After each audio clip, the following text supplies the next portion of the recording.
ضمن نشست قید گردید که سال 2024 برای соҳаи роҳу нақлиёт ҳамчун соли таърихӣ сабт гардид. ташрифи роҳбари давлат, асосгузори сулҳу ваҳдати миллӣ пешвои миллат муҳтарам Эмомалӣ Раҳмон ва раиси маҷлиси миллии маҷлиси олии ҷумҳурии Тоҷикистон, раиси шаҳри Душанбе муҳтарам Рустами Эмомалӣ ва вазорати нақлиёти ҷумҳурии Тоҷикистон ва ифтитоҳ намудани корхонаи воҳиди давлатӣ маркази рақамикунонии соҳаи нақлиёт, маркази минтақавии дипломатияи нақлиётӣ дар шаҳри Душанбе ва озмоишгоҳи корхонаи воҳиди давлатии пажӯҳишгоҳи лоиҳакашии иншооти нақлиётӣ аз дастоварди назаррас ва дар таърихи вазорати нақлиёт ва соҳа мебошад. ҳамчунин ба истифода додани роҳи мошингарди Бохтар Левакан Данғара бо иштироки роҳбари давлат баргузории конференсияи байналмилалӣ роҳ ба сӯи Тионшон, чорабинии фарҳангӣ дар ноҳияи Мурғоб, бахшида ба 20 солагии кушодашавии сарҳади давлатии Кулма Қарусу бо иштироки роҳбарияти ноҳияи мухтори Синзян Уйғури Чин ва имзорасонии созишномаи байниҳукуматӣ оид ба ҳамлу нақли байналмилалӣ бо нақлиёти автомобилӣ бо Италия ва созишнома дар бораи оинномаи шӯрои байниҳукуматии роҳсозон низ ҳамчун муваффақиятҳои соли 2024 ба ҳисоб мераванд. ва зиёд намудани ҳаҷми мусофирбарӣ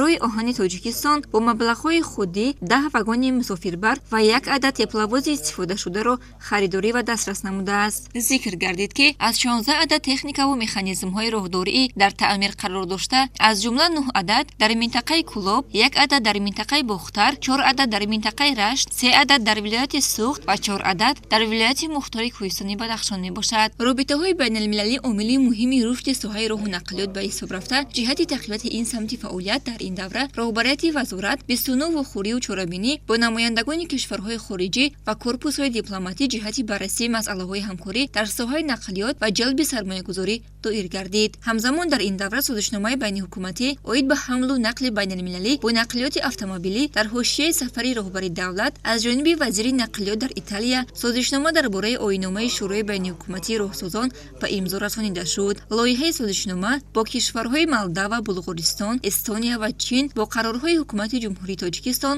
маъқул дониста шуда 20 лоиҳаи дигар дар сатҳи баррасии кишварҳо қарор доранд.